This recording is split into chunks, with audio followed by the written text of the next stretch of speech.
भद्रं कर्णेभिः शृणुयामदेवाः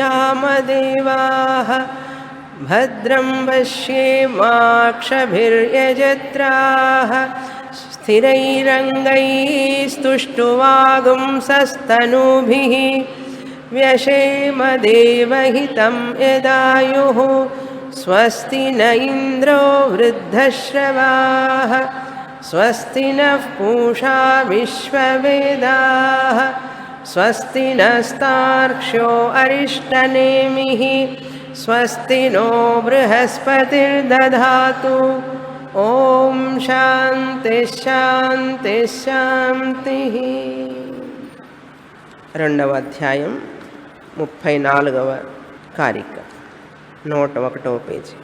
నాత్మభావేన నానేదం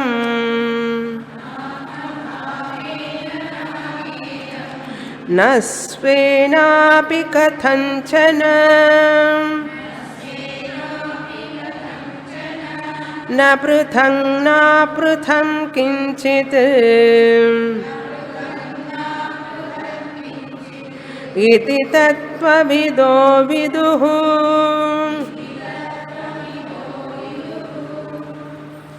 వైతథ్య ప్రకరణం రెండవ అధ్యాయం ప్రపంచోపశమం అనేటువంటి వాక్యం 7వ మంత్రంలో వచ్చింది.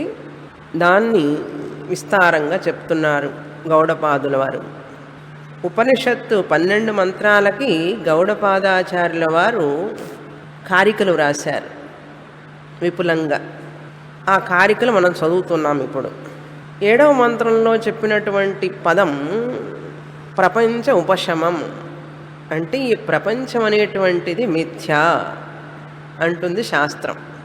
మిథ్య అంటే మనం అర్థం చేసుకోవాలంటే దాన్ని స్వప్నం ఉదాహరణ చెప్తుంది ఉపనిషత్తు. స్వప్నం గనక మనం అర్థం చేసుకుంటే అంటే కళ, మన కళని మనం అర్థం చేసుకుంటే మిథ్య అంటే ఏమిటి అర్థం అవుతుంది. దానికి గౌడపాదాచార్యుల వారు ఏం చెప్పారు, మనం కళలో అన్నీ చూస్తాం, కళలో వస్తువులు అనుభవిస్తాం, కళలో వస్తువులు కలగనేవాడికి ఉపయోగమే. కళలో మనకు దాహం వేసిందనుకోండి, కళలో నీళ్లు కనపడతాయి, ఆ నీళ్లు తాగితే దాహం తీరుతుంది. కళలో మనకు ఆకలి వేసిందనుకోండి, ఆహారం తింటాం, కళలో ఆహార పదార్థాలు కనపడతాయి. కళలో ఆకలికి మీ ఫ్రిడ్జ్లో నుంచి తీసుకొని తినడానికి వీలు లేదు. మన ఇంట్లో ఫ్రిడ్జ్లో ఉన్నాయి కదా, కళలో ఆకలి అయింది నాకు అని చెప్పి ఫ్రిడ్జ్ దగ్గరికి వెళ్ళి ఓపెన్ చేసుకొని తింటారా? తినలేరు కదా. కళలో ఆకలి అయితే కళలోని పదార్థాలే మీకు ఆకలిని తీరుస్తాయి కనుక కళలో ప్రయోజనం ఉన్నది. కళలో వస్తువులు కలకనేవాడికి ప్రయోజనమే. కానీ నిద్ర లేచిన తర్వాత మెలకుతో ఉన్నవాడికి అవి ప్రయోజనం లేదు. నా పర్సులో డబ్బులు లేవు కదా అని చెప్పి ఆలోచిస్తూ ఉంటే రాత్రిపూట కళలో లాటరీ వచ్చింది. ఎందుకంటే డబ్బుల గురించి ఆలోచిస్తుంటాడు కదా. లాటరీ వచ్చింది, చాలా 1,00,000 పైనే వస్తాయి కదా. ఆహా ఆనందం అనుకున్నాడు. పొద్దున్న లేదు చూస్తే ₹1 లేదు. కళలో కనపడిన ధనం మెలకు వచ్చిన తర్వాత ఉపయోగపడదు. అందుకని కళలో చూసినది కళలో సత్యమే. కళ ఉన్నదా లేదా అంటే కళ ఉన్నది, సత్ అంటాం, ఉన్నది. కానీ మెలకు వచ్చిన తర్వాత ఆ కళ నిజంగా లేదు. కళలో చూసిన వస్తువులు లేవు, కళలో చూసిన వస్తువులు మనకు ఉపయోగపడవు. కనుక కళలో చూసిన వస్తువులు కలగనేవాడికి ఉపయోగపడతాయి, కానీ మేలుకున్న వాడికి ఉపయోగపడవు. ఇప్పుడు కళ మనం అనుభవానికి వచ్చింది మనకు. ఆ అనుభవానికి వచ్చిన కళ లేదని చెప్పలేము, పరమ సత్యమని చెప్పలేము. నేను రాత్రి కన్న కళ లేదని చెప్పలేవు, ఎందుకంటే అన్నీ చూశావు కళలో.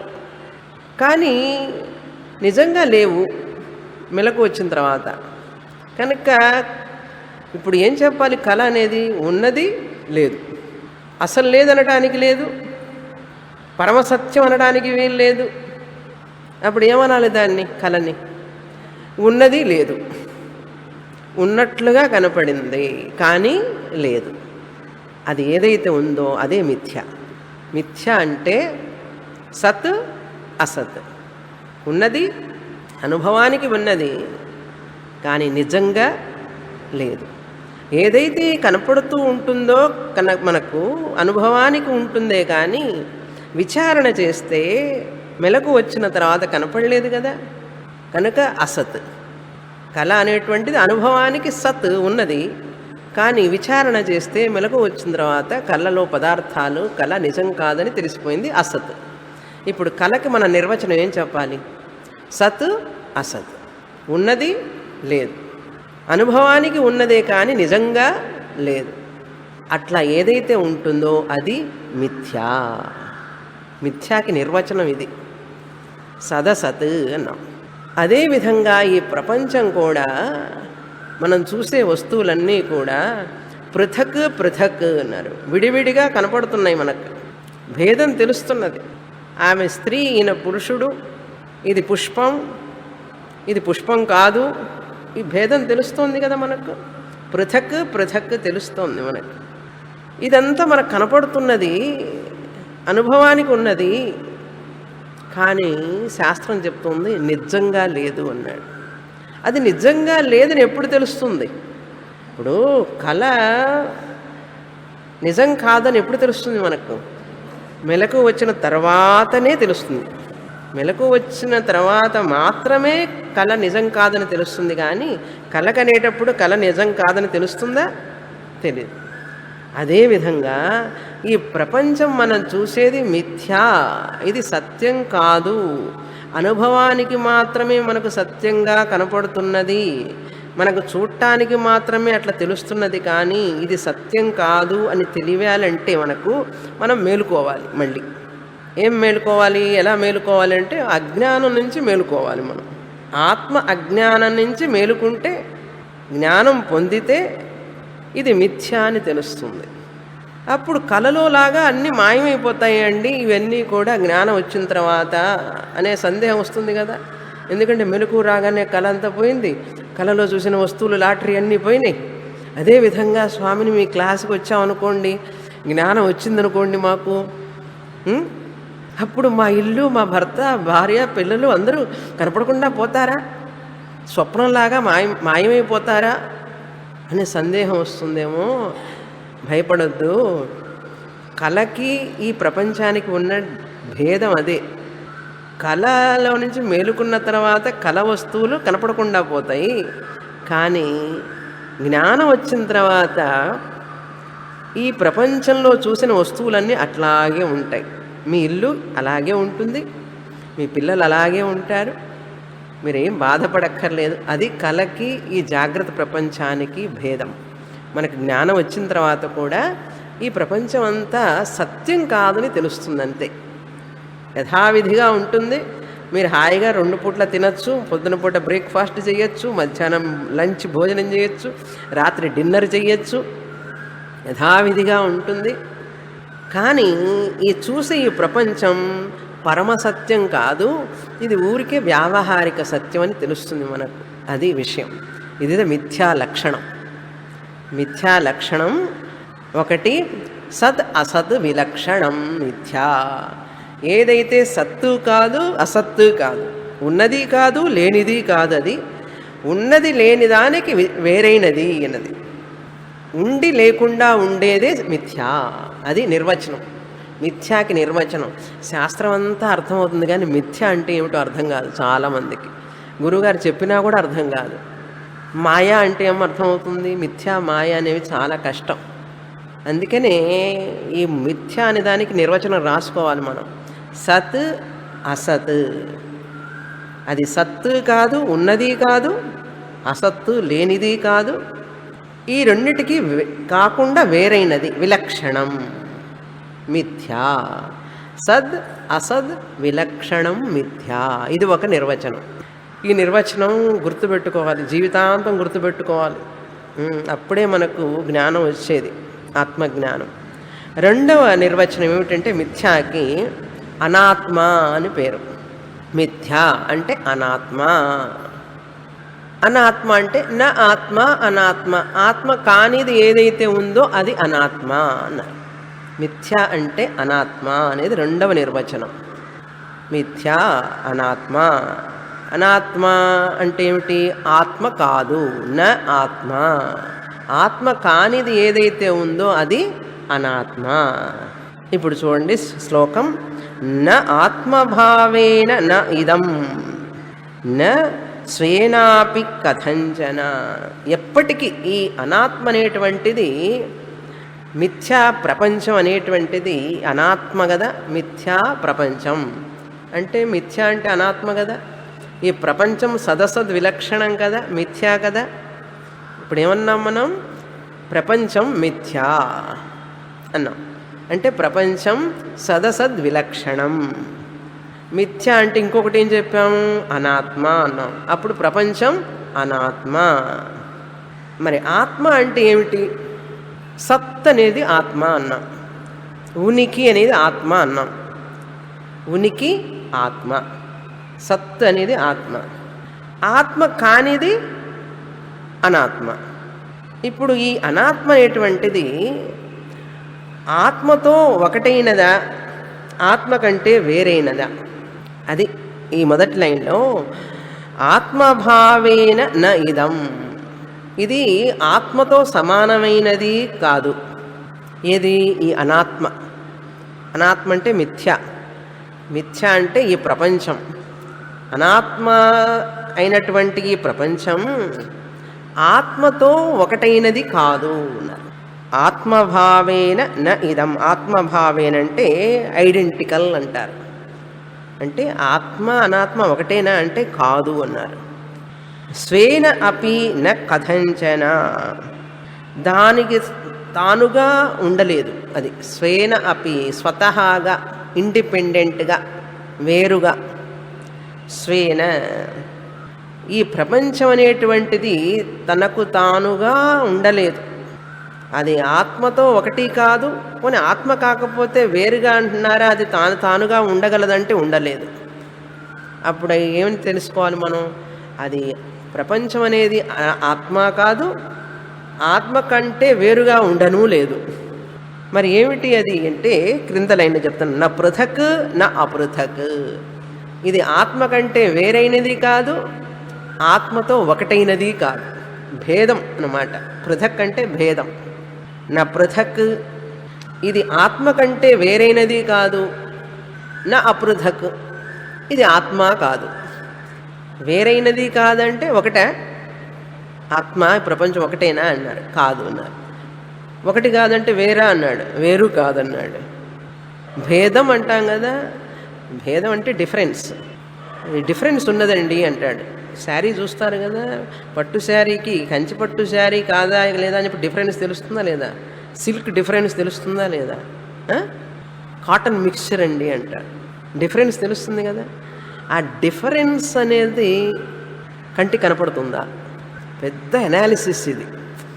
డిఫరెన్స్, భేదం అనేది ఈ చీరకి భేదం ఉన్నదండి అన్నారు. భేదం అనేది కనపడుతుందా? ఇది ప్రశ్న. భేదం అనేది కనపడుతుందా? కంటికి కనపడే వస్తువా భేదం? కనపడదు. It is a concept.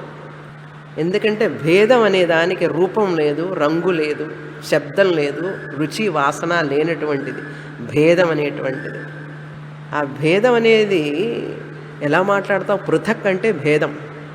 Just క్యాజువల్గా మనం మాట్లాడుతుంటాం, చాలా భేదం ఉందండి, భేదం ఉంది. ఎక్కడ నీకు భేదం అనేది ఎక్కడ తెలిసింది? అసలు కంటికి కనపడిందా? అది దానికి ఏమన్నా రూపం ఉందా భేదం అనే దానికి? ఈ ప్రపంచంలో నువ్వు ఇది భేదం, ఇది భేదం, ఇది భిన్నంగా ఉందని చెప్తున్నావు కదా స్వామిని. ఇవన్నీ చాలా కష్టం కాదు, ఆలోచించాలి. ఇప్పుడు ఈ ఇంటికి ఆ ఇంటికి భేదం ఉంది, దీనికి దానికి భేదం ఉంది, ఈ అబ్బాయికి ఆ అమ్మాయికి భేదం ఉంది. చాలా భేదం గురించి మాట్లాడతాం కదా. ప్రపంచం అంటే భేదమే కదా. ఇది వేరు, అది వేరు, అది వేరు, ఇది వేరు. ఇడ్లీ వేరు, సాంబారు వేరు, సాంబారు వేరు, చపాతీ వేరు. ఇవన్నీ వేరువేరుగా కనపడుతున్నాయి కదా. ఆ వేరువేరుగా కనపడటం, భిన్నం అనేది దానికి ఒక రూపం ఉన్నదా? భిన్నం అనే దానికి ఒక రూపం ఉన్నదా? ఒక శబ్దం ఉన్నదా దానికి? కంటికి మీకు కనపడదు, రూపం లేనిది కనపడదు కదండి. కంటికి రూపం ఉన్నది కనపడుతుంది, రూపము రంగు ఉన్నదే కదా కంటికి కనపడుతుంది. రూపం రంగు లేనిది కంటికి కనపడుతుందా? రూపం రంగు లేనటువంటిది మీ కన్ను చూస్తుందా? చెప్పండి. మరి భేదాన్ని గురించి మీరు మాట్లాడుతున్నారు కదా, ఆ భేదానికి రూపం ఉన్నదా, రంగు ఉన్నదా? మరి ఎలా చెప్తుంది మీ కళ్ళు చూసి భేదం ఉన్నదని చెప్తోంది ఏంటి? కనుక మనం చెప్పే భేదం భేదం కాదు. మీ కళ్ళు భేదాన్ని చూడలేవు. కనుక భేదానికి రూపము లేదు, రంగు లేనప్పుడు మీ కళ్ళు ఎలా చూస్తాయి? ప్రత్యక్షంగా మీరు భేదాన్ని చూడలేదు అంటే భేదాన్ని గురించి మాట్లాడటానికి ప్రమాణం లేదు. There is no proof to prove what is difference. ప్రమాణం ఉండాలి కదా చెప్పాలి అంటే, డిఫరెన్స్ అంటే. ఈ ప్రపంచంలో ఈ భేదాల గురించి మాట్లాడుతున్నాం కదా మనం, అది ఇది భేదం, అది భేదం, this is different, that is different, ఇవన్నీ మాట్లాడుతున్నామే. ఎక్కడ చూసావు నువ్వు? ఏ రంగులో చూసావు దాన్ని, ఆ భేదాన్ని? ఏ రూపంలో చూసావు? కనుక భేదం అనేది మనం చెప్పలేం, దానికి ప్రమాణం లేదు అస్సలు. నా పృథక్ నా అపృథక్, భేదం లేదు అని చెప్పలేవు, భేదం ఉన్నది అని చెప్పలేవు అన్నారు. ఆత్మ, ఈ ప్రపంచం అనేది ఆత్మ కంటే వేరని చెప్పలేవు, ఆత్మే అని కూడా చెప్పలేవు అన్నాడు. ఇది కొంచెం క్లిష్టమైనది అర్థం చేసుకోవడం. మీకు ఉదాహరణ చెప్తాను. తాటి మీద పామును చూసాం, త్రాటి మీద పామును చూసాం. ఈ పాము త్రాటితో సమానమైనదా, తాటి కంటే వేరైనదా? ప్రశ్న. మంద చీకట్లో తాడు ఉందండి, ఆ తాటి మీద పామును చూసాం, పాములాగా కనపడింది.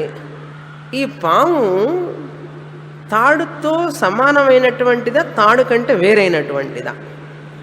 తాడు కంటే వేరైనది, తాడుతో సమానం కాదు. సమానం అన్నారనుకోండి, ఒకవేళ తాడు పాము రెండు ఒకటేనండి అన్నారనుకోండి, తాడు జడం, పాము ప్రాణం ఉన్నటువంటి జీవి, అవి ఒకటే ఎట్లా అవుతాయి? ఒకటి అనడానికి లేదు కదా. ఒకటి అన్నావనుకో, తాడు పాము ఒకటేనండి అని అన్నావనుకో, పాము చైతన్యం, అది ప్రాణం ఉన్నది, తాటికి ప్రాణం లేదు. ప్రాణం లేనిది ప్రాణం ఉన్నది ఒకటవుతాయా? కావు. Point number 1. తర్వాత ఒకవేళ వేరన్నావనుకో, పాము వేరు, తాడు వేరు. ఎందుకంటే ఒకటంటేనేమో ఇది ప్రాణం ఉన్నది, అది ప్రాణం లేనిది కాబట్టి ఒకటి కావు. వేరన్నావనుకో, తాడు వేరండి, పాము వేరు అంటే, నేను తాడు లాగేశాను అనుకోండి, పాము ఏమవుతుంది? తాడు లాగేశాను అక్కడి నుంచి, ఆ వేరుగా కనపడుతున్న పాము ఉంటుందా? ఉండదు కదా. ఇప్పుడు పాము ఉన్నదా లేదా? లేదండి పాము పోయిందండి అన్నాడు. ఎక్కడికి పోయింది అని అడుగుతున్నా. పాము తాడులో కలిసిపోయిందండి అన్నాడు. అరే, పాము లేనే లేదు, ఉన్నట్లుగా కనపడింది. పాము లేనే లేదు. కానీ లేని పాముని గురించి ఏం మాట్లాడుతున్నాడు? ఏమండి చాలా పొడుగ్గా ఉందండి, ఆకుపచ్చ రంగులో ఉంది, నాగుపామే బుస కొడుతున్నది అన్నాడు. ఏది? లేని పాము. ఎంతగా వర్ణిస్తున్నాడో చూడండి. కనుక ఉన్నది ఒకటే, దాని ఇది ఒకటే అంటే, ఇది ప్రాణం ఉన్నది, అది ప్రాణం లేనిది, ఒకటి కావడానికి వీలు లేదు. వేరు అన్నావంటే, నేను పాము వేరు తాడు వేరు అన్నా అంటే తాడు తీసేస్తాను నేను, నీ పాము ఎక్కడుంది చెప్పు? Can it exist independently? That snake can exist independently without snake, without rope? ఆ తాడు లేకుండా నువ్వు చూసిన పాము ఉంటుందా? ఉండదు కదా. అదేవిధంగా పాము తాడు అర్థమైంది కదా. తాడు అనేది బ్రహ్మం, బ్రహ్మంగా తీసుకోండి, బ్రహ్మ చైతన్యం. ఈ ప్రపంచమంతా పాము లాంటిది, బ్రహ్మం మీద మనకు కనపడుతున్నది. ఈ ప్రపంచం, నువ్వు చూస్తున్న ప్రపంచం ఉంది చూసారా, ఈ నామరూప ప్రపంచం, ఇది బ్రహ్మంతో కలిసి ఒకటిగా ఉన్నదా, వేరుగా ఉన్నదా? ఇందాక పాము దగ్గర చెప్తే చక్కగా చెప్పారు కదా, ఉదాహరణది. ఇప్పుడు నేనేం అడుగుతున్నాను? శాస్త్రం చెప్తున్నది ఈ ప్రపంచం అంతా మిథ్యా, పాము మిథ్యా అన్నాం, కరెక్టే కదా. పాము ఉన్నది లేదు, కనపడిందే కానీ నిజంగా లేదు. అదేవిధంగా ఉపనిషత్తు చెప్తోంది ఈ ప్రపంచం అంతా కూడా మిథ్యా, ఉన్నట్లుగా కనపడుతున్నదే కానీ నిజంగా లేదు. అది బ్రహ్మముతో ఒకటిగానూ లేదు, వేరుగానూ లేదు. ఒకటిగా ఉన్నది అనుకోండి, అప్పుడు ఏమవుతుంది? అది ఒకటిగా ఉన్నది, బ్రహ్మము ప్రపంచము ఒకటిగానే ఉన్నాయి అని అన్నాం అనుకోండి, ఏమిటి ప్రాబ్లం తెలుసా? ప్రపంచం జడం, బ్రహ్మ చైతన్యం, కనుక ఒకటిగా ఉండడానికి వీల్లేదు. ఈ ప్రపంచం జడ ప్రపంచం, మ్యాటర్ కదా, ఇదంతా కూడా ప్రకృతి జడం. బ్రహ్మ చైతన్యం, చైతన్యం అది కాన్షియస్నెస్, కనుక ఒకటిగా ఉండడానికి వీలేదు. బ్రహ్మ ఈ ప్రపంచం ఒకటిగా ఉండడానికి లేదు. పోనీ వేరువేరుగా ఉన్నాయా అంటే ఆ పాము తాడులాగా వేరువేరుగా ఉన్నాయా అని అన్నాం అనుకోండి, బ్రహ్మ లక్షణం ఏమిటి? వేరువేరుగా ఉన్నాయి అనుకోండి, ఏది ప్రపంచం వేరండి, బ్రహ్మ వేరు, బ్రహ్మ చైతన్యం వేరు, ప్రపంచం వేరు. అలా అన్నాం అనుకోండి, ఏమిటి ప్రాబ్లం తెలుసా? బ్రహ్మ లక్షణం ఏమిటి? సత్. సత్ అంటే ఉనికి. బ్రహ్మ సత్ అంటే 3 కాలములందు ఉన్నది సత్. ఇప్పుడు నువ్వు భేదం అన్నావు గనక బ్రహ్మ సత్ అయితే ప్రపంచం ఏం కావాలి? ఆపోజిట్, అసత్. ప్రపంచం అసత్, బ్రహ్మ సత్. సత్ అంటే ఉండటం, ఉనికి. ప్రపంచం అసత్, ఉనికికి ఆపోజిట్ ఏంటి? లేకుండా ఉండడం. అప్పుడు ప్రపంచం లేదు కదా. భేదం అంటే ప్రపంచం లేదు, ఒకటే అన్నావు అంటే ఇది ప్రపంచం జడం, చైతన్యం బ్రహ్మ ఒకటి కావడానికి వీలేదు. వేరుగా ఉన్నాయి అన్నావు అంటే బ్రహ్మ సత్యం సత్, బ్రహ్మ కంటే వేరైనది ప్రపంచం, భేదం కదా, వేరుగా ఉంది కదా. సత్ కానిది ఏమిటండి? అసత్. సత్ అంటే ఉండటం, అసత్ అంటే లేకపోవడం. అప్పుడు ప్రపంచం లేదు కదా. వేరు అంటే ప్రపంచం లేదు, ఒకటి అన్నావు అంటే ఇది జడంగా ఉన్నది, కనుక ఇప్పుడు ఈ ప్రపంచం ఉందంటారా లేదంటారా అన్న ఉండి లేదు, లేకుండా ఉన్నది. దీన్నే అపియరెన్స్ అంటారు. అపియరెన్స్ కనపడుతున్నది అంటారు. అది ఈ శ్లోకంలో చెప్పారు. చాలా గంభీరమైనటువంటి శ్లోకాలు. అందుకని అనాత్మ అనేటువంటిది నిజంగా లేదు, అనాత్మ ప్రపంచం నిజంగా లేదు. ఇప్పుడు మనం చూస్తున్న ప్రపంచం, పాము ఉన్నదా అక్కడ? లేదు, ఉన్నట్లుగా కనపడుతుంది. ఈ ప్రపంచం కూడా ఉన్నదా? లేదు, ఉన్నట్లుగా కనపడుతున్నది. ఇప్పుడు అట్లా చెప్పండి, ఒక 10 సంవత్సరాలు అవుతుంది. ఇప్పుడు అన్న మాట మీకు అర్థం కావడానికి కనీసం 10-15 సంవత్సరాలు పడుతుంది జీర్ణం చేసుకోవడానికి. మీరు శాస్త్రంలో ఉంటే, లేకపోతే కాదు. శాస్త్రంలో ఉంటే, శాస్త్రం చదువుతూ ఉంటే ఈ వాక్యం పరమసత్యమని మీకు తెలియడానికి 1 దశాబ్దం కనీసం అండి. 2 దశాబ్దాలైనా పట్టచ్చు. But worth to know within this life. అది అర్థం ఇక్కడ ఈ శ్లోకం చూడండి. కారిక ఆత్మభావేన న ఇదం న స్వేనాపి కదంచన. అది ఆత్మతో సమానంగానూ లేదు, ఆత్మ కంటే విడిగా స్వతంత్రంగానూ లేదు. నా పృథక్ నా అపృథక్, వేరు కాదు ఒకటి కాదు. మరి ఏమిటి అన్నారు? మరేమీ లేదు, అది ఊరికట్ట కనపడుతుంది, అది నీ భ్రాంతి అన్నా. ఎలాగైతే లేని పావును చూసి భయపడి పరిగెత్తావో అలాగే ఈ ప్రపంచం నిజం అనుకుంటూ ఈ ప్రపంచంలో ఉన్న బాధలన్నీ సత్యం అనుకొని దిగులుతో చింతతో రాత్రి మగడు నిద్ర లేకుండా స్లీపింగ్ పిల్స్ వేసుకొని కష్టపడుతున్నావు. ఇవన్నీ అవసరమా అంటుంది శాస్త్రం. ఎంత బాధపడుతున్నారు జనం. ఈ బాధలన్నీ అవసరమా నీకు? ఆ లేని పావుని చూసి పరిగెత్తడం అవసరమా చెప్పండి మీరే? ఆ లేని పావుని చూసి భ్రమపడి పరిగెత్తడం అవసరమా? అవసరం లేదు కదా. అదేవిధంగా ఈ ప్రపంచాన్ని చూస్తూ మనం సత్యం అనుకుంటూ ఉన్నాం, బాధపడుతున్నాం, దిగులు చింత ఇవన్నీ ఎందుకు అవసరమా అంటుంది శాస్త్రం. కనుక మనం ఈ విషయాన్ని గ్రహించడం అలవాటు చేసుకోవాలి.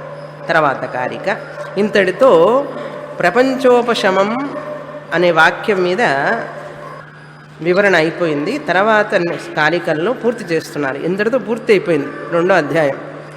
ఇదంతా మీకు అర్థం కాలేదనుకోండి, గౌడపాదాచార్యులు వారు అంటున్నారు, అర్థం కాలేదనుకోండి సాధనాలు చేసుకోండి బాగా, మీకు సరైనటువంటి అర్హత ఉంటే ఇది అర్థం అయి ఉండేది. కానీ కొన్ని అర్హతలు లేకపోవడం వల్ల కూడా ఇది అర్థం కాకపోవచ్చు.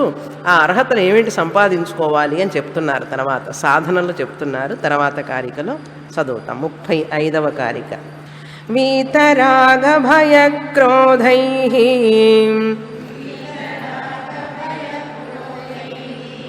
మునిభిర్వేద పారగై నిర్వికల్పో హ్యయం దృష్టః ప్రపంచోపశమం ద్వయః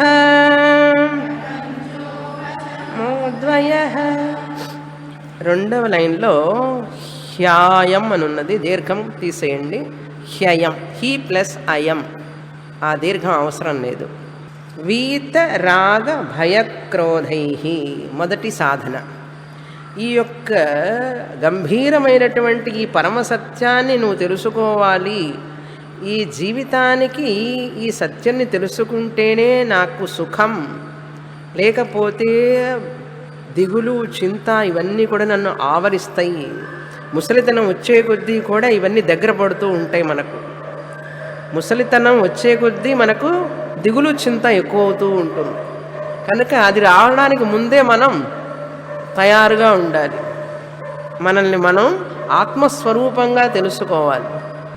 మొదటి సాధన ఏం చెప్తున్నారంటే కర్మయోగ అని చెప్తున్నారు. వీత రాగ భయక్రోధై.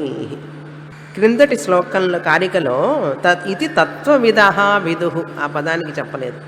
ఈ విధంగా తత్వవిద అంటే సత్యాన్ని తెలుసుకున్నవారు. తత్వం అంటే సత్యం, పరమసత్యం, బ్రహ్మం. విద అంటే తెలుసుకున్నవారు. తత్వవిద విదుహు, తత్వాన్ని తెలుసుకున్నవారు ఈ విధంగా చెప్తున్నారు అని అర్థం. తత్వాన్ని తెలుసుకున్నవారు ఈ విధంగా తెలుసుకున్నారు అని గౌడపాదాచార్యుల వారు చెప్తున్నారు. కనుక వీత రాగ, వీత భయ, వీత క్రోధ, ఈ యొక్క పరమసత్యాన్ని తెలుసుకోవాలంటే మనస్సు మనకు శుద్ధి పడాలి. ముందు మనస్సు కల్మషం లేకుండా ఉండాలి. దానికి కర్మయోగం చేయాలి. నిష్కామంగా మనం భగవంతుణ్ణి ప్రార్థించాలి. నిష్కామ కర్మ చేసినప్పుడే మనస్సు శుద్ధి పడుతుంది. నిష్కామం అంటే ఎటువంటి ప్రాపంచికమైనవి కోరుకోకుండా భగవంతుణ్ణి ఆరాధించాలి. భగవంతుడి కోసం పూజించాలే కానీ భగవంతుణ్ణి ఏదో స్వార్థ ప్రయోజనాల కోసం పూజించకూడదు. అది సకామం అవుతుంది. అందుకని నిష్కామంగా చేస్తే మన మనసులో ఉన్న మలినం పోతుంది. చిత్తశుద్ధి రావాలి. చిత్తశుద్ధి వచ్చింది అంటే ఏమిటి గుర్తు అంటే నువ్వు నీలో ఉన్నటువంటి దుర్బలమైనటువంటి దుష్టమైనటువంటి కోరికలన్నీ పోతాయి. వీత కామ. మొదట వీత రాగ అన్నారు. రాగ కామ రాగ, ఈ రెండు దోషాలన్నమాట. మనిషికి మనస్సుకి అత్యంతమైనటువంటి అటాచ్మెంట్ అంటారు. రాగం అంటే ఏమిటి? అన్నిటి మీద అభిమానం. ఇది నాది నాది నాది, నాకు కావాలనేటువంటి అభిమానం. శరీరం మీద అభిమానం, మన పిల్లల మీద అభిమానం, ఇంటి మీద అభిమానం, కారు మీద అభిమానం, మనకున్న ఫిక్స్డ్ డిపాజిట్ల మీద అభిమానం. ఇదంతా రాగం అంటారు. మళ్ళీ మళ్ళీ కావాలి అనేటువంటి కోరిక. ఇది కావాలి, అది కావాలి, మా పిల్లలకు కావాలి, మా మనవాళ్ళకి కావాలి అని చెప్పి కోరికలు అన్నమాట. అనేకమైనటువంటి కోరికలు, కామం. ఈ కోరికలు తీరకపోయినప్పుడు ఏమవుతుంది? క్రోధం వస్తుంది, కోపం వస్తుంది. ఈ మూడు లేకుండా ఎవరైతే ఉంటారో వాళ్ళు వీత రాగులు, వీత భయం, వాళ్ళకి భయం ఉండదు. ఎప్పుడైతే మనకి రాగం ఉంటుందో భయం కూడా ఉంటుంది. ఈ శరీరం మీద రూపే రోగ భయం అన్నాడు. ఎంతెంత ముసలివాళ్ళం అవుతుంటే అంత భయం ఎక్కువ అవుతూ ఉంటుంది. మన రూపం పోతున్నదే, అందమంతా పోతున్నదే, నల్ల జుట్టు పోయి తెల్ల జుట్టు వస్తున్నదే అనేటువంటి దిగులు అన్నీ వస్తూ ఉంటాయి. మనిషికి భయం వస్తూ ఉంటుంది. ఏమవుతుందో రేపు, నాకు ఎలా ఉంటుందో, మా పిల్లలకి ఎలా ఉంటుందో అనే భయం. అవి లేకుండా ఉండాలి మనిషి. ఆ భయం పెరుగుతూ ఉంటుంది మనిషిలో. ఇప్పుడు బాగానే ఉన్నావు కదయ్యా, అన్నీ ఉన్నాయి కదా అంటే, ఏమోనండి రేపు పోతాయేమో ఇవన్నీ అనే భయం. అంటే ఇప్పుడు కూడా నువ్వు ఆనందంగా లేవు అన్నమాట అర్థం. చూసారా? మనిషి ఎప్పుడు ఆనందంగా ఉంటాడు? ఇంకా ఆనందం లేదు. అందుకని ఈ తన యొక్క కోరికలు తీరనప్పుడు ఏమంటే క్రోధం వస్తుంది, కోపం వస్తుంది. ఈ కోపం రావడమే మలినం, మనసులో మలినం ఉన్నదని అర్థం. అన్నిటి మీద రాగం, అటాచ్మెంట్ అన్నమాట, అది పెంచుకోవడమే మలినం. భయంతో ఉంటారు, ఎప్పుడూ భయమే, కాళ్ళు చేతులు వణుకుతూ ఉంటాయి, అన్నిటికీ భయపడతాడు, ప్రతిదానికి భయమే, అది కూడా మనసు యొక్క మలినమే.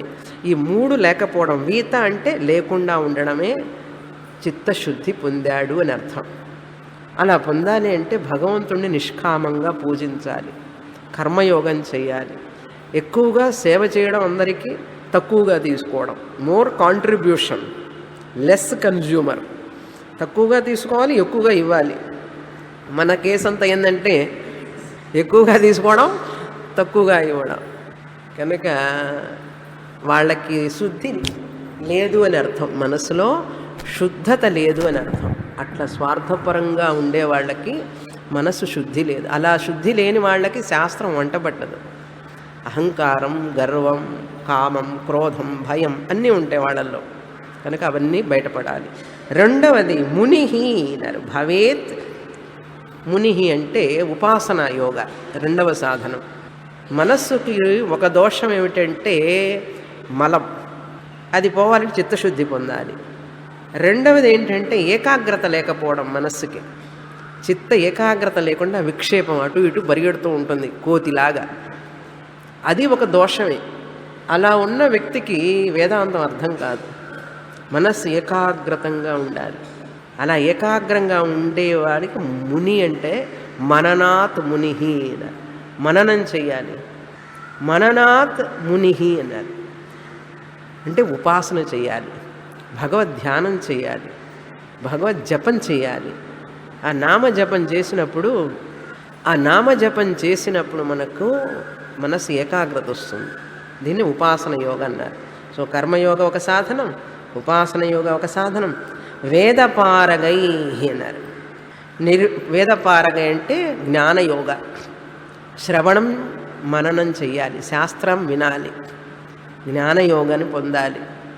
జ్ఞానాన్ని పొందాలంటే జ్ఞానయోగాన్ని మనం అభ్యసించాలి. జ్ఞానయోగం అంటే శాస్త్రం వినడం, శ్రవణం.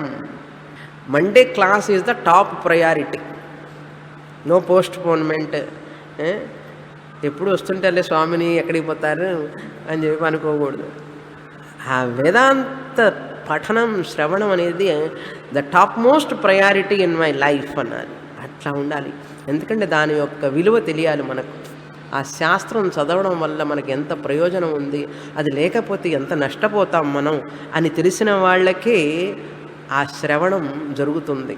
అది తెలియని వాళ్ళు, శాస్త్రం శ్రవణం అంటే వినడం యొక్క ప్రాధాన్యత తెలియని వాళ్ళకి శాస్త్రం ఒక క్లాసు, దానికి వెళ్ళడానికి అనేది మనసు వస్తుందా? రాదు. దానికి ఇంపార్టెన్స్ తెలియాలి. కనుక వేద పారగై అన్నారు. అంటే వేదముల యొక్క పారం అంటే అవధిని చూసిన వారు అని అర్థం. వేద పారగై అంటే వేదముల యొక్క హద్దు. అంటే వేదముల యొక్క హద్దు ఏమిటి అంటే పరమసత్యం, బ్రహ్మసత్యం, జగన్మిథ్య ఈజ్ ద వేద పారం, అవతలి ఒడ్డు. వేదం యొక్క అవతలి ఒడ్డును తెలుసుకున్నవారు ఏమిటండి? బ్రహ్మసత్యం.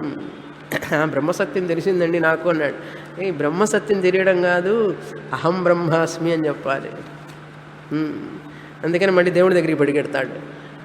బ్రహ్మసత్యం అని తెలిసిన తర్వాత ఆ శక్తి ఏదైనా నేను ఈ యొక్క ప్రపంచంలో ఎదుర్కోవాలి అంటే నా ఆత్మశక్తితోనే నేను దాన్ని పుంజుకుంటాను శక్తిని. అంతేగాని ఆయన దగ్గరికి పోయి దేవుడా నన్ను రక్షించు అని మళ్ళీ అడగడు. ఎందుకంటే ఆ భగవత్ స్వరూపం, ఆత్మస్వరూపం ఒకటే కనుక మళ్ళీ తన ఆత్మస్వరూపం నుంచి శక్తిని పుంజుకుంటాడు మనిషి. అంతేకాని భగవంతుడి దగ్గరికి వెళ్ళి నన్ను ఈ ప్రపంచం బాధిస్తున్నది, నువ్వు నన్ను రక్షించాలి అని చెప్పి అడగడు. ఎందుకంటే భగవంతుడు ఆత్మస్వరూపం, ఆ ఆత్మ ఇక్కడ ఉన్నది కనుక ఇక్కడున్న ఆత్మస్వరూపం నుంచే నేను శక్తిని తెచ్చుకుంటాను. అది అంతేకాని ట్రయాంగులర్ ఫార్మేట్ అంటారు స్వామీజీ. ఈ ప్రపంచం నన్ను బాధిస్తున్నది, నేను బాధపడుతున్నాను, ఆయన నన్ను రక్షించేవాడు. వెనకాల కూర్చొని ఉన్నాడు, ఇక్కడ దేవుడు ఉన్నారు కదా, ఎక్కడ పట్టినా ఆయన నన్ను రక్షిస్తాడు. అంటే ఏమిటి? మనం చదివే శాస్త్రానికి, మనం చదువుతున్న శాస్త్రానికి, మన ఆలోచనకి సంబంధం లేకుండా ఉంది. అందుకనే ధైర్యం కావాలి, చాలా ధైర్యం కావాలి. అలా వచ్చిన వాడికి ఇది తెలుస్తుంది. ఆత్మ పారగై వేదాంత పారగై మునిభి ప్రపంచ ఉపశమ, వాళ్ళకి ఈ ప్రపంచం ఉపశమం శాంతిస్తుంది అని అర్థం. నిర్వికల్ప అద్వయ అయం, ఈ యొక్క అద్వైతం బ్రహ్మ ఆత్మ అద్వయ అయం, ఈ ప్రపంచం అనేది వాళ్ళకి సత్యం కాదు, ఆత్మస్వరూపమే వాళ్ళకి సత్యం. ఈ ప్రపంచం అనేటువంటిది, ఆత్మ అనేటువంటిది ఈ ప్రపంచంతో సంబంధం లేదు దానికి. ప్రపంచోపశమం అంటే ఫ్రీ ఫ్రమ్ ద వరల్డ్ అని అర్థం. ఈ ఆత్మ అనేటువంటిది ఈ నామరూపాలకి సంబంధం లేదు అసలు. మన కంటికి కనపడుతున్న దాన్ని పట్టుకొని వేళ్లాడతాం, మన కంటికి కనపడని దాని గురించి ఆలోచించాం అసలు. అంత గ్రాస్ లెవెల్లో ఉన్నాం మనం. మనకి ఎంత తెలియదో తెలియాలంటే శాస్త్రానికి వస్తే తెలుస్తుంది. మనకి ఎంత తెలియదో తెలుసుకోవడానికి శాస్త్రం చదవాలి. అందుకని చాలామంది శాస్త్రం చదవడానికి రారు. ఎందుకంటే ఇక్కడికి వచ్చామంటే మనకి ఏమేమి తెలియదో తెలిసిపోతుంది, మన బండారం అంతా బయటపడుతుంది అని చెప్పి చాలామంది పెద్ద పెద్ద చదువుకున్న వాళ్ళు కూడా ఇగ్నరెన్స్ అంతా తెలిసిపోతుంది వాళ్ళ ఇగ్నరెన్స్ ఇక్కడికి వస్తే. అందుకని everybody is afraid of coming to Vedanta. They go to పురాణ క్లాసెస్ ఉండాలి, అక్కడ వాళ్ళని గురించి ఎవరు అడగరు. ఇక్కడ శాస్త్రం ఏమిటంటే అద్దం లాంటిది కదా, మనకి చూపిస్తుంది, నీ ముఖం ఇట్లా ఉంది చూసుకో, నీలో ఇంత అజ్ఞానం ఉందని చూపిస్తుంది శాస్త్రం మనకి. నీలో ఇంత అజ్ఞానం ఉందని చెప్పి మనకు తెలియడం కోసం 10 సంవత్సరాలు శాస్త్రం అట్లా చూపిస్తుంది మనకు. అది సో ప్రపంచ ఉపశమ అన్నారు. అద్వయ ఆత్మ ఇందులో నిర్వికల్ప, ఇందులో వికల్పాలు లేవు ఆత్మలో, భేదాలు లేవు, డివిజన్స్ లేవు ఆత్మలో, వికల్పాలు లేవు ఆ ఆత్మలో. కానీ ఈ ప్రపంచం అంతా కూడా మనం చూస్తున్న దాంట్లో నిజంగా అది ఆ పామును చూసినట్టే తాటి మీద. అదేదో అర్థమైంది కానివ్వండి, ఇది అర్థం కావట్లేదు అన్నాడు. అందుకని ఏం చేస్తామంటే ఇవంతా మనకు అర్థమయ్యేది కాదని చెప్పి కొంతమంది వేదాంతం రావడమే మానేస్తారు. ఇంత కష్టమైనది ఎందుకు చదవాలి అసలు, కష్టపడి హాయిగా ఏదో కొంచెం కూర్చుని సీరియల్ చూసుకున్నా కూడా మనస్సుకి. ఇప్పుడు రాకముందు ఒకటే బాధ, శాస్త్రం చదవలేదులే మాకు తెలియలేదని బాధ. ఇప్పుడు వచ్చిన తర్వాత పెద్ద బాధ ఏమిటంటే అసలు అర్థం కావడం లేదే మనకు, ఇది అర్థం కావడం లేదని చెప్పి పెద్ద బాధ. చూసారా? కానీ వదిలిపెట్టకుండా చదవాలి. అది ఈ సాధన. తర్వాత సాధన చెప్తున్నారు. ఇప్పుడు కర్మయోగ అయింది, ఉపాసన యోగ, శ్రవణం, మననం. 3వ సాధన ఏంటంటే నిధిధ్యాసనం గురించి చెప్తున్నారు. తస్మాదేవం విదిత్వైనం అద్వైతే యోజయేత్ స్మృతిం అద్వైతం సమనుప్రాప్య జడవల్లోకమాచరేత్. ఈ సాధనాలు ముఖ్యమైనటువంటిది నిధిధ్యాసనం. ఎంత చదివినా కూడా మనకు శాస్త్ర జ్ఞాన ఫలం రావాలి అంటే విన్నదాన్ని తిరిగి తిరిగి తిరిగి స్మృతికి తెచ్చుకోవాలి. స్మృతిం యోజయేత్ అన్నారు. నిధిధ్యాసనం చెయ్యాలి. తస్మాత్ అందుచేత విదిత్వా ఏనం, ఈ తురీయ ఆత్మని తెలుసుకున్న తర్వాత, విదిత్వ అంటే తెలుసుకున్న తర్వాత, ఏమి తెలుసుకున్న తర్వాత, ఏనం అంటే ఈ తురీయ ఆత్మని. ఏ తురీయ ఆత్మని? ప్రథమ పాద విశ్వ, ద్వితీయ పాద తైజస, తృతీయ పాద ప్రాజ్ఞ, విరాట్, హిరణ్యగర్భ, ఈశ్వర, ఇవన్నీ దాటి వీటికి అధిష్టానంగా ఉన్నటువంటి తురీయ ఆత్మ నేను అని ఢంకా మోగించి చెప్పాలి. ఈ ఇల్లు నాది అంటారు చూసారా, ఈ ఇల్లు నేను కష్టపడి కట్టుకున్నానండి, నాది. క్లెయిమింగ్ అనమాట. Claiming my own house. మా అబ్బాయి అండి, క్లెయిమింగ్. ఇవన్నీ సరే, క్లెయిమ్ యు ఆర్ ఆత్మ. ఐ యామ్ ఆత్మ ఓన్లీ. తురీయ ఆత్మ. నువ్వు అనుకుంటున్న నువ్వు కాదు. నువ్వు అనుకుంటున్న నువ్వు కాదు. దీని మీదనే ధ్యానం చేయాలి మీరు గంటల తరబడి. నువ్వు అనుకుంటున్న నువ్వు కాదు. నువ్వు అనుకుంటున్న నువ్వు ఆత్మ, అసలు రూపం ఆత్మ. అది నీకు తెలియలే. ఉపనిషత్తు చెప్తోంది, అది తెలుసుకో. మనిషిగా పుట్టిన తర్వాత అది తెలుసుకోకపోతే ఎన్ని తెలుసుకున్నా తెలుసుకోనట్లే. కనుక ఎన్ని డిగ్రీలు సంపాదించినా కూడా ఉపయోగం లేదు. తస్మాత్ ఏనం, ఈ ఆత్మస్వరూపాన్ని తెలుసుకొని అద్వైతే యోజయేత్ స్మృతిం. స్మృతిం అంటే ఎప్పుడు జ్ఞాపకం తెచ్చుకుంటూ ఉండు. నీ కుటుంబ వ్యవహారాలు చేస్తున్నా కూడా పిల్లవాడికి నడక రావడం కోసం ఊతకర్ర ఇస్తుంది, బెడ్నిస్తాం కదా. కాలు ఎప్పుడైనా ఏదైనా వీక్గా ఉన్నప్పుడు ఊతకర్ర ఇస్తారు. కాలు గట్టిపడే వరకు, స్ట్రెంగ్త్ వచ్చే వరకు, శక్తి వచ్చే వరకు ఆ ఊతకర్ర తీసుకొని నడుస్తాం. ఎంతకాలం నడుస్తావు ఊతకర్రతో? పిల్లవాడు అమ్మని పట్టుకోనే నడుస్తున్నాడు అనుకోండి, ఒక రోజుకి వాడంతటా వాడు పరిగెత్తాలా లేదా? అలాగే నడుస్తుంటే వీక్ కాళ్ళు, శక్తి లేని కాళ్ళు, బలహీనంగా ఉన్నాడంటే వాడికి ఏముంది ఇంకా? కనుక అదేవిధంగా మనం కూడా శాస్త్రం ఎంత చదివినా కూడా మనలో దిగులు చింత పోలేదు. పైకి పుస్తకాలు మాత్రం మోసుకొస్తున్నాం. ఇది మాండూక్య ఉపనిషత్తు, భగవద్గీత, సీడీలు అన్నీ వింటున్నాం, కానీ దుఃఖం పోలే, దిగులు పోలేదు, చింత పోలేదు. ఇవన్నీ పోనప్పుడు ఏమిటి ప్రయోజనం? ప్రయోజనం లేదు కదా. కనుక ప్రయోజనాన్ని పొందాలంటే ఏం చేయాలి అన్నారు. పంచదార వేస్తాం వేస్తాం వేస్తాం పాలల్లో, ఏమిటండి తీపి రాలేదు అంటే ఏమొస్తుంది? 1 స్పూన్ వేసాడు, 2 స్పూన్లు వేసాడు, 3 స్పూన్లు వేసాడు, తీపి రాలేదన్నాడు. ఒరేయ్, స్పూన్ తీసుకుని కలపాలి నాయన. పంచదార వేస్తే మధురం రాదు, తీపి రాదు, దాన్ని కలపాలి. 1 స్పూన్ వేసినా కూడా కలపాలి. అదేవిధంగా నిధిధ్యాసం అనేటువంటిది కలపడం. విన్నదాన్ని మళ్ళీ ఇంటికి వెళ్ళి చదవాలి. చదివి ఏం చెప్పారు స్వామిని అని చెప్పి విచారణ చెయ్యాలి, స్మృతికి తీసుకురావాలి. ఆ అద్వైత ఆత్మ, తురీయ ఆత్మని మనసులోకి తెచ్చి మరీ ఎట్లాగైతే మామిడి పండు జ్యూస్ ఆనందంగా మరిచి తింటారో అదేవిధంగా నేను బ్రహ్మస్వరూపాన్ని, నాకు ఈ యొక్క దోషాలు లేవని చెప్పి ప్రతి క్షణం స్మృతికి తెచ్చుకోవాలి. అలా తెచ్చుకుంటేనే, అంతేగాని ఈ పుస్తకం తీసుకెళ్ళి ఇంట్లో పెట్టి మళ్ళీ వచ్చే సోమవారం ఎక్కడుంది వెతుక్కొని తీసుకొచ్చి ఒకదానికి ఇంకో పుస్తకం తీసుకొచ్చి టైంకి అయిపోయింది, పుస్తకం రాలేదండి వేళ, పెన్ను లేదు, పుస్తకం లేదు, ఏమీ లేదు. అట్లా ఉంటే మనకి ఎప్పుడు ఎసిమిలేట్ అయ్యేది, ఎప్పుడు జ్ఞానం వచ్చి ఎప్పుడు ఫలం వచ్చేది? అలా కాకూడదు. అద్వైతే యోజయేత్ స్మృతిం, నీ యొక్క స్మృతిని యోజయేత్ అద్వైత ఆత్మతో కలుపు. అద్వైతం సమనుప్రాప్య, జ్ఞాననిష్టను పొంది ఆ అద్వైత ఆత్మని, అద్వైతం అంటే ఒక్కటే ఆత్మని పొంది, సమనుప్రాప్య అంటే ఏమిటి? అపరోక్ష జ్ఞానాన్ని పొంది అని అర్థం. పొందడం అంటే ఏమిటి? తెలుసుకోవడం. అంతేగాని ఏదో పొందుతాను నేను ఒకరోజు స్వామిని దగ్గరికి వెళ్ళి ఒకరోజు నాకు ఏదో వచ్చేస్తుందంటే ఏమీ రాదు. నా అజ్ఞానం పోతుంది అంతే. ముందుగానే చెప్తున్నాను ఇప్పుడే, ఎందుకంటే ఏదో మిమ్మల్ని ఆశ పెట్టి స్వామిని నీడని చూస్తున్నాం ఏమీ రాలేదంటే నేను ఎప్పుడు చెప్పాను అని వస్తుందని. ఉన్న అజ్ఞానం పోవడానికి సమయం పడుతుంది, అంతేగాని క్రొత్తగా మనం పొందేదేమీ లేదు.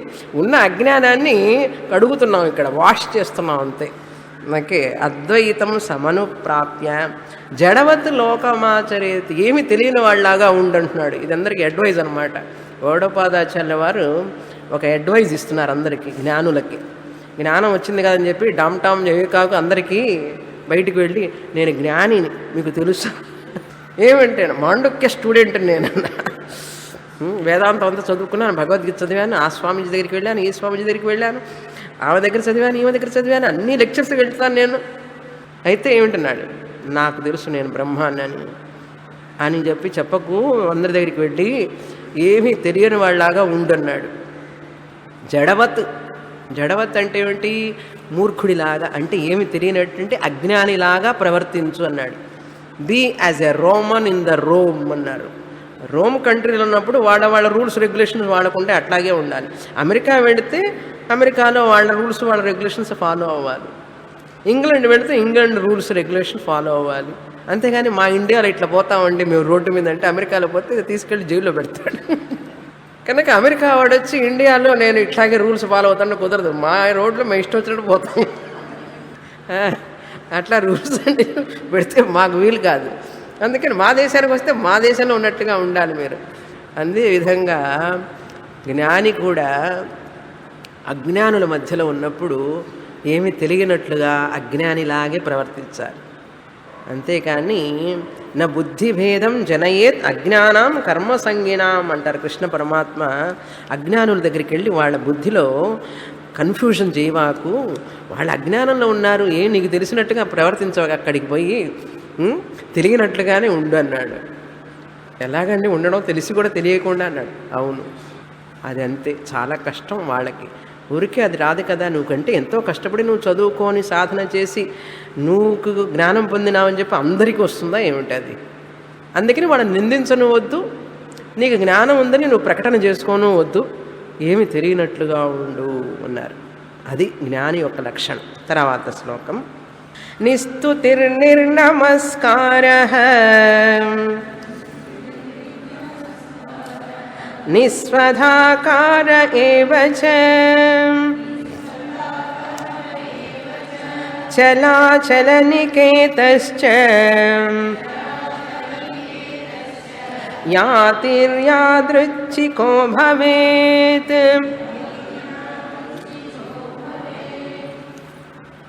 నిస్తుతిర్హి నిర్నమస్కారః. మరొక విషయం చెప్తున్నారు గౌడపాదాచార్యుల వారు. ఈ జ్ఞానం పొందడం కుటుంబ గృహస్థాశ్రమంలో ఉండి పొందడం చాలా కష్టం, అందుకని సన్యాసం తీసుకో అంటున్నారు. సన్యాసికి చాలా తేలిక, ఎందుకంటే శ్రవణం చేయడానికి, వినడానికి, చదవడానికి అధిక సమయం లభిస్తుంది. అందుకని ఇప్పుడు మీరు దిగులు పడవాకండి, ఓకే? ఎందుకంటే సన్యాసికి అధిక సమయం లభిస్తుంది కనుక సన్యాసం ప్రాధాన్యత. నిస్తుతి నిర్నమస్కార. సన్యాసం తీసుకున్న తర్వాత అతనికి ఎటువంటి నియమాలు ఉండవు. నిస్తుతి అంటే ఎటువంటి పారాయణం చేయక్కర్లేదు, బ్రహ్మయజ్ఞం అవసరం లేదు. నిస్తుతి బ్రహ్మయజ్ఞ రహిత. రోజు పారాయణం చేయాలి, లలితా సహస్రనామం చేయాలి, విష్ణు సహస్రనామం చేయాలని చెప్పి సన్యాసికి ఏం పని లేదు. ఎందుకంటే యజ్ఞోపవీతం వదిలిపెట్టిన తర్వాత, సన్యాసం తీసుకున్న తర్వాత వాళ్ళకి ఎటువంటి విధి నిషేధాలు ఉండవు, ఎటువంటి శ్రౌతకర్మ స్మార్తకర్మ చేయవలసిన పని లేదు. నిస్తుతి. తర్వాత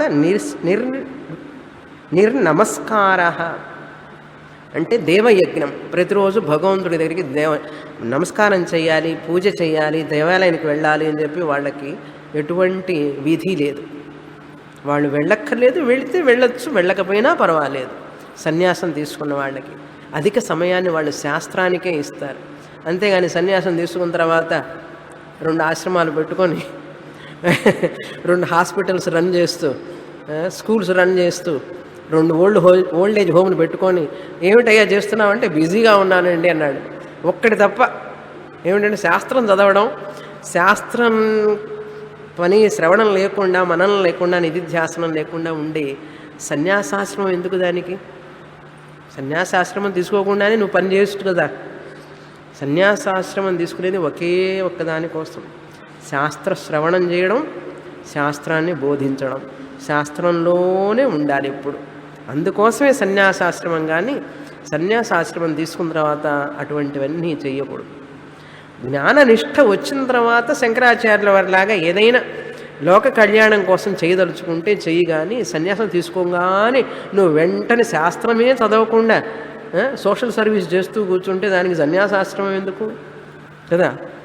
అందుకని శాస్త్రం ఎప్పుడూ కూడా సన్యాసికి ఎటువంటి విధి, సేవ చెయ్యాలి లోకానికి అనేది విధి లేదు, అతనికి చెయ్యక్కర్లేదు.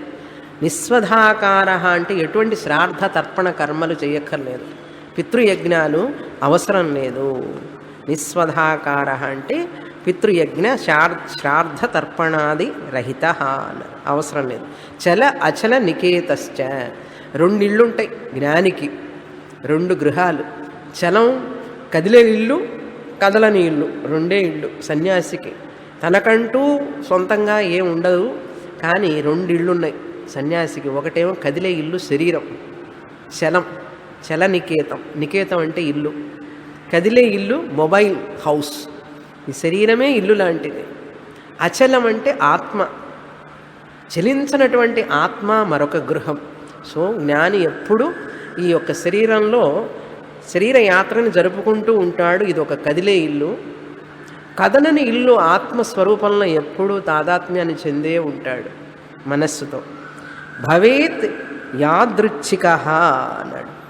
అంటే ఏదైతే లభిస్తుందో ఆహారం దానితో తృప్తి పడుతూ, యాదృచ్ఛిక అంటే తచ్చింతనం తత్కథనం అన్యోన్య తత్ప్రబోధనం, అదే చింతనలో ఆలోచనలో ఉంటూ ఎవరైనా భోజనం ఇస్తే భిక్ష ఇస్తే తినడం, వస్త్రం ఇస్తే కట్టుకోవడం, ఈ రెండు శరీరాల్లోనే, అంటే ఈ శరీరం కదిలే శరీరం, కదలని శరీరం ఆత్మ. అంతేగాని సన్యాసి మరి దేన్ని వాంఛించకూడదు, దేనికి కావాలి అది కావాలి ఇది కావాలని చెప్పి కోరికలు ఉండకూడదు. బేసిక్ సర్వైవల్ లైఫ్ అంతే, ఇంకేం చూసుకోకూడదు, అట్లా జీవించాలి అన్నారు. భవేత్ యాదృచ్ఛిక యదృచ్ఛాలాభ సంతుష్ట ద్వంద్వాతీతో విమత్సర అంటారు కృష్ణ పరమాత్మ. తర్వాత లాస్ట్ కారిక హియర్ 2 కరెక్షన్స్ ఉన్నాయి ఈ శ్లోకంలో. లాస్ట్ శ్లోకంలో ఆ మొదటి లైన్లో దృష్టా నుండి దృష్ట్వా అని రాసుకోండి, దృష్ట్వా. రెండవ లైన్లో మన త్వా ఉండాలి, దీర్ఘం ఉండాలి. తదా రామ తత్వా, తత్వాత్ దీర్ఘం ఉండాలి, త్వా దీర్ఘం రెండో లైన్లో. తత్వమధ్యాత్మికం దృష్ట్వా తత్వం దృష్ట్వా తు బాహ్యతః తత్వీభూతస్తదా రామః తత్వాదప్రచ్యుతో భవేత్.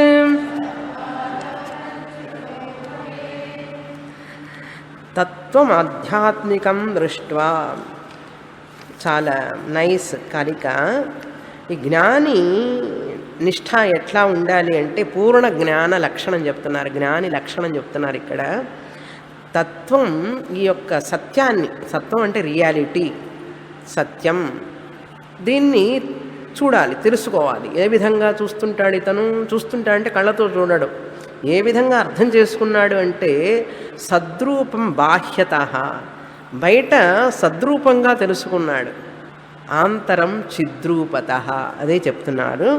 ఆధ్యాత్మికం దృష్ట్వా తత్వం అంటే ఆధ్యాత్మికం అంటే తన యొక్క శరీరమునందు చిద్రూపంగా చైతన్యం బ్రహ్మగా తెలుసుకోవాలి, కాన్షియస్నెస్.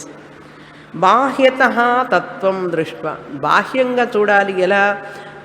ఉన్నది ఉన్నది అనే రూపంలో ఉన్నాడు బ్రహ్మం, ఎగ్జిస్టెన్స్. పుష్పం ఉన్నది, మైకు ఉన్నది, క్లిప్పు ఉన్నది, అన్నీ ఉన్నది ఉన్నది అనే రూపంలో ఉన్నాడు బాహ్యత. ఇక్కడ చిద్రూపంగా ఉన్నాడు, బయట సద్రూపంగా ఉన్న బ్రహ్మని తత్వాన్ని తెలుసుకొని తత్వీభూతస్తదా రామ, తనే ఆ సద్రూపం చిద్రూపం. తత్వీభూత అంటే తనే ఆ ఆత్మస్వరూపంగా, నేనే ఆ ఆత్మస్వరూపాన్ని, ఆ సద్రూపము నేనే, ఆ చిద్రూపము నేనే. ఇక్కడ నేనే అంటే శరీరము కాదు, మనస్సు కాదు. శరీరం మనస్సు కానటువంటి తురీయ ఆత్మనైన నేను, ఐ యామ్, ఉనికి ఎరుక. నాకు తెలుసు నేను ఉన్నాను, అది బ్రహ్మం. నాకు ఏమి తెలుసు నేను ఎక్కడ ఉన్నాను అనేది బ్రహ్మం కాదు. నాకు తెలుసు నేను ఉన్నాను అనేది బ్రహ్మం. తురీయ ఆత్మ, చతుర్థ పాద, తత్వీభూత. తర్వాత ఏమిటి? ఆరామ, రిలాక్స్ అని అర్థం. ఆనందంగా ఉంటాడు, ఎటువంటి అలజడి లేదు, మనస్సు ప్రశాంతంగా ఉంటుంది. ఆనందో బ్రహ్మ అన్నాడు. భయం లేదు, క్రోధం లేదు, కామం లేదు, రాగం లేదు, ద్వేషం లేదు, ఏమీ లేదు. అంటే వెజిటబుల్ లాగా ఉన్నాడండి కాదు, జ్ఞాని, పరమజ్ఞాని. తత్వీభూత ఆరామ తత్వాదప్రచ్యుతో భవేత్. ఎప్పుడు కూడా ఆ తత్వాన్ని నుంచి అప్రచ్యుత అంటే పడిపోకూడదు, తన యొక్క స్వరూపాన్ని మరచిపోకూడదు. ఎప్పటికీ కూడా ఎటువంటి వ్యవహారం చేస్తున్నప్పటికీ కూడా, ఎంతమందిలో ఉన్నా, ఎక్కడ ఉన్నా, ఎటువంటి స్థితిలో ఉన్నా, అహం బ్రహ్మ అస్మి, నేను తురీయ ఆత్మని.